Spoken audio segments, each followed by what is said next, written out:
hello and welcome to the show. This week's Tuner Thursday, we start with a car from Jam Jar Hastings. We have the USF 2000.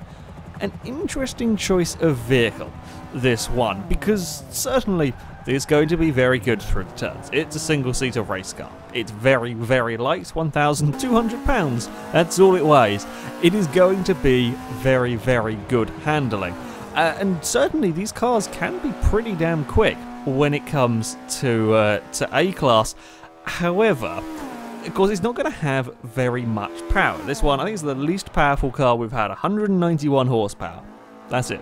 That's all you get from the car, 157 torque. So yes, it is light, but there is just not a huge amount of power. So the only way you're going to get lap speed out of a car like this is to be as quick as possible through the corners, because we know it is going to struggle in a straight line. Now yes, when it comes to the corners, it is a good handling car, as you would expect. The brakes are very good, although not quite as good as I was expecting.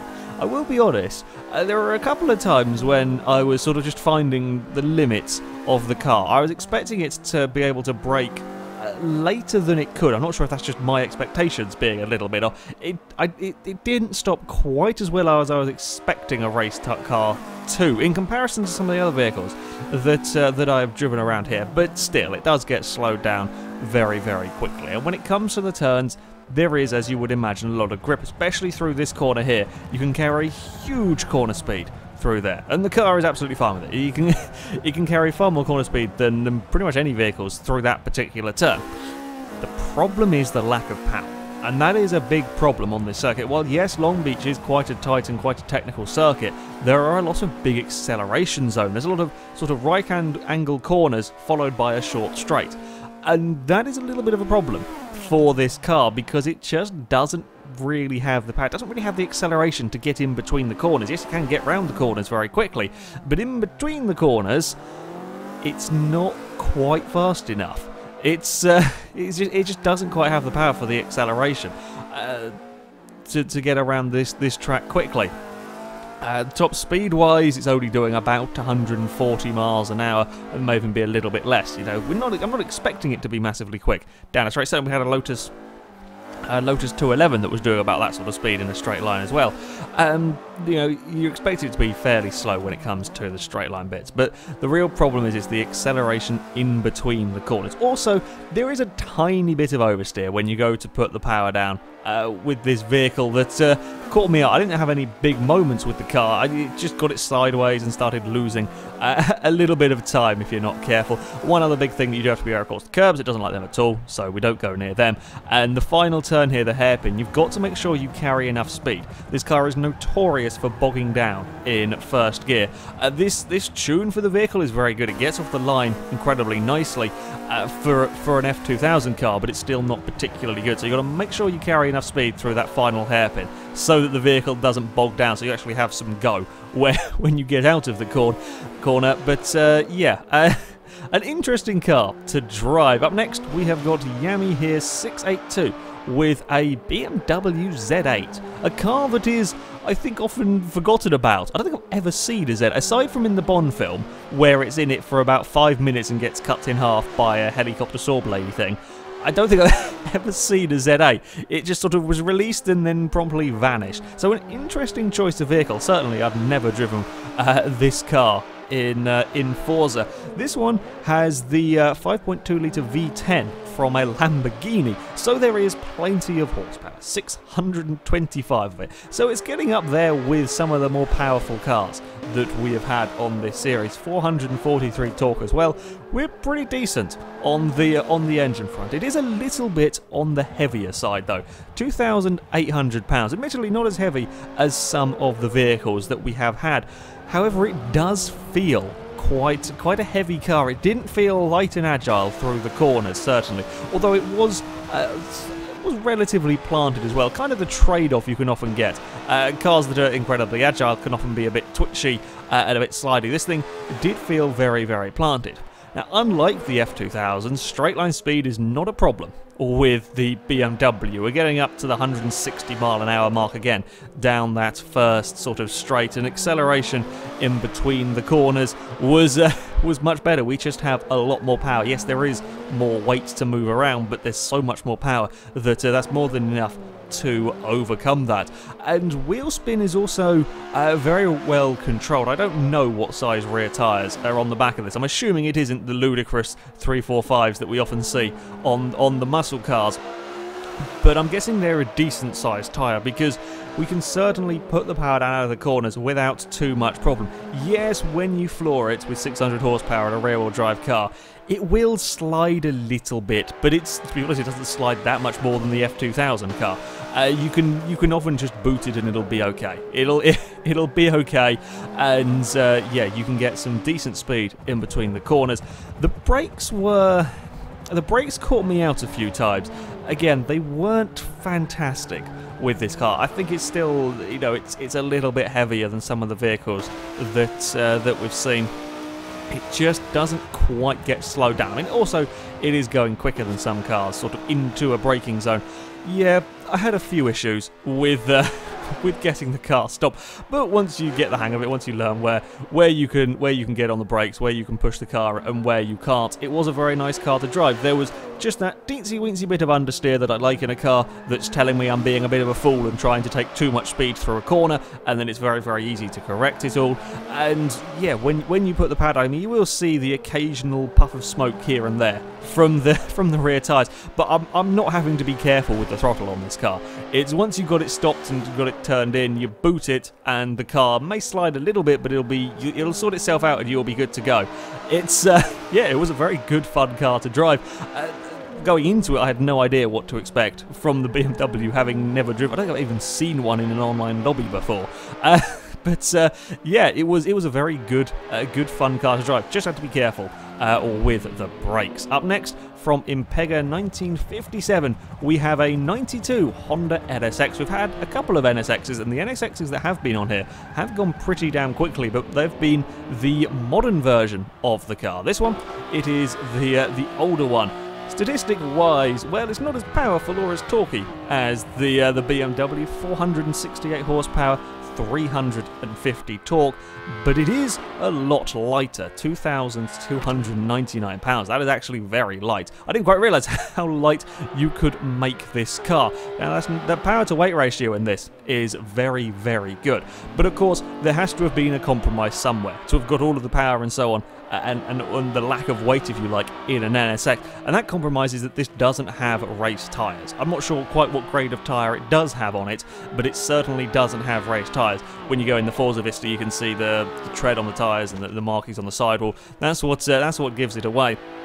It does not have the best tyres, if you like. However, it deals with it very well, and the NSX that was towards, in fact, the NSX that led the table for quite some time, that also didn't have race tyres. These cars are good enough handling to get away without needing them, so you can use the PI on different parts, in this case perhaps lightweight or more power in the vehicle. The NSX is still a good enough car to drive.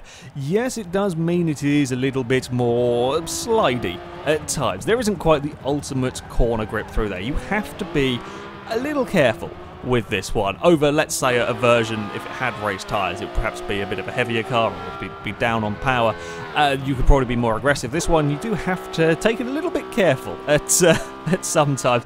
It does like to try to get away from you, but it's nothing major. If you do get the car sliding, it's very controllable. You can bring it all back into line without too much of a fuss. So yeah, through these corners, it's a very decent car to drive. I was a little bit concerned seeing the tyres. I thought it may be a bit of a pain, but no, it was very, very manageable through the turns. Again, much like the BMW, you know, leaving these turns, you would spin the wheels up a little bit, but it was never enough to be a real problem. It was never something you had to be extra cautious about, trying to sort of put the power down. Yeah, I knew it was going to slide from time to time, but it was nothing major. And of course, the power to weight ratio being as good as it was in this car, straight line speed and acceleration are both very, very good. The brakes, again, they caught me out a little bit. Took a little bit of getting used to on here, but still fairly decent brakes to getting stopped here. I may have gone off into that runoff area a couple of times on the early laps with the Honda, just trying to get the right braking point, because it is a very fast car. Certainly as we come onto the start-finish straight bit, it was again getting up towards that 160 mile an hour mark, and that's not bad for a car. This is not the most powerful car, certainly, that we've seen. It's not bad to be getting that higher top speed, and of course most of the vehicles here are running full aeros. This is primarily a handling track. So yeah, I was impressed with the straight line speed from the Honda. I was impressed with how well it drove through the turns as well. I did get a little bit of a slide through turn one there. Yeah, you could do that without too much trouble with the NSX, but if you were a bit careful with it, you could get some very fast laps. And our final vehicle of this episode, and indeed this series, comes from LM145. It is the Shelby Cobra. I'll be honest, I had some quite high expectations of the Shelby Cobra. Reason being, I have one in A-Class. I built one for it was the lightweight A-Class versus the community.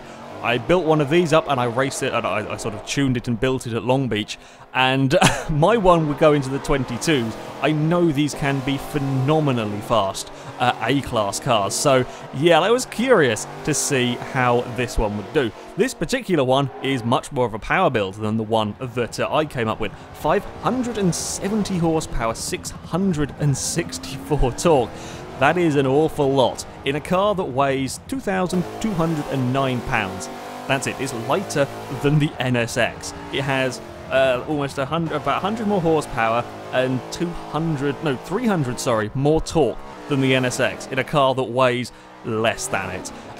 Power to weight ratio in this thing is absolutely ridiculous, and that's one of the reasons why you expect this car to be fast. Yes, it's not quite going to have the handling potentially, but that is a huge power to weight ratio. The other positive about this car is, well, they can have ridiculous tyres, 345s on the rear. Now, the Cobra that I built up was running race tyres, but was much less powerful, less torquey. It was lighter as well. This one, the compromise that had to be made is, again, this is another car that isn't running race tyres. That gave me some concerns when I saw the build. Again, not sure quite what spec of tyres it is running, but it certainly isn't running race tyres. And I was worried about this car, maybe a bit uncooperative, maybe a bit difficult to drive. I needn't have, though. Despite the fact that it doesn't have the best tyres, it's still a very good car. You see, Long Beach, while yes it is a street circuit, yes it is all very technical, the acceleration and the traction zones out of the corner are so very important, and because this car has such big tyres, you can get away without having the race tyres. I can still put down all of this power and all of this torque out of the turns. I don't have to be cautious with it, I can boot it. Again, much like the BMW and Honda, a lot of cars had this similar trait. I would boot it, it would just start to slide around a little bit, but it's only for a split second, and then it would go, and I had no problems with it.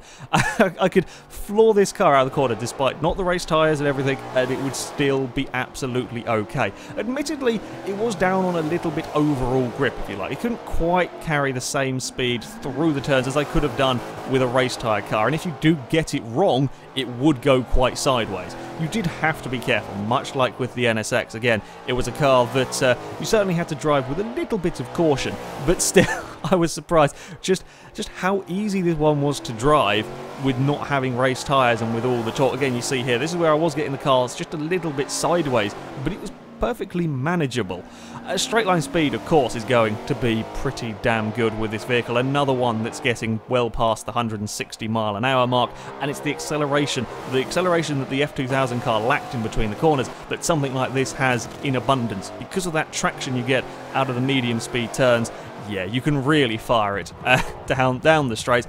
Didn't like the curbs. The Shelby Cobra really didn't like the curbs. But on to the lap times. And while the Jaguar E-Type will take victory, we have a new second place car. The Shelby goes with a 123.0, pushes the Ferrari down into third. That is a seriously quick car, the Shelby Cobra. It would have been a very quick week for lap times as well. The BMW Z8, a 123.58, and the NSX, a 23.5. K13RAN596JB go into 5th and 6th. With, again, both of them cars were very, very quick. Drove very differently between the pair of them, but yeah, still very, very fast cars. And one thing I am pleased about to see is that there are so many different cars in the top 10. Further down, we find the F2000, a 25.1. Not the most impressive of lap time from that car. I was actually expecting it to be a little bit quicker. It just doesn't have the acceleration in between the corners. While through the turns we can carry all of the corner speed, when it comes to the acceleration in between the turns, I think that's where we lose just so much time. That lack of power really, I think, hurts the car around this particular track. But there we go. That is it for this Tuner Thursday series. Thank you very much to everybody who has submitted cars. I apologise if I've missed any cars. I think the storefront was being a bit weird with not showing tunes that have been uploaded, and I did the best I could. But yeah, I think it may have been a little bit funky with all of that stuff. And congratulations to the builder of the Jaguar E-Type that takes victory in this series. Because I don't want to have a huge wall of text at the end of this video, I will put the full championship results, round result, whatever you want to call it, competition results, there we go, I'll get there in the end, in the description, so you can have a look through them and see how all of the cars compare. But that is it from me. Thank you very much for watching, and until next time, goodbye.